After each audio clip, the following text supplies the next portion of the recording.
With the portion power model that helps you design your plate and using your fist as a guide, it's important to make sure that the types of food that you're choosing are correct. So this is a tool and a trick that I use myself. Whenever I'm in a scenario where I'm going to eat, it could be I travel a lot, so I could be at a hotel or with clients or at a business lunch, is I always portion the color onto my plate first.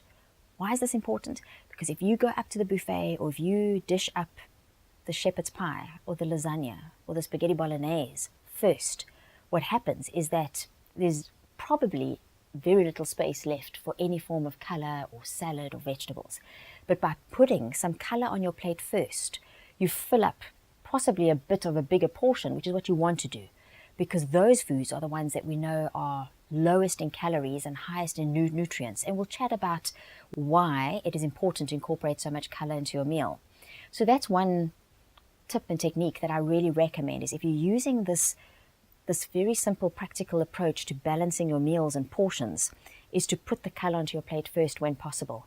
And then when you're choosing proteins or starches and carbohydrates, sometimes it's not always possible to make a healthy choice. So maybe you're out with friends and they've made macaroni and cheese, which we know is not the greatest choice because pasta is refined, it's possibly high in fat, and there's lots of wheat.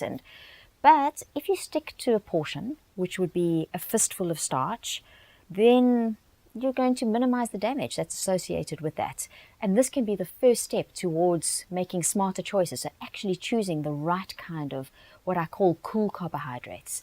So cool carbohydrates or cool starches would be those that are as unrefined as possible, so as high in fiber as possible.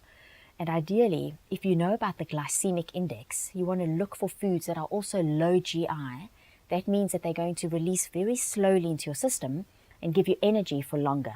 So things like sweet potato and spelt and root vegetables and high fiber cereals, rather than the alternative products that are refined like white bread and foods high in sugar and very processed.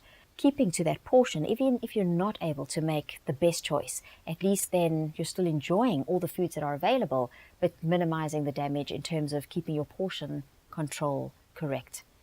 So be sure to use this portion power model. It really is a simple tool that can help in almost any scenario. And remember, if you implement this 80% of the time, it'll be okay those 20% of the time where you can't always make the ideal choices.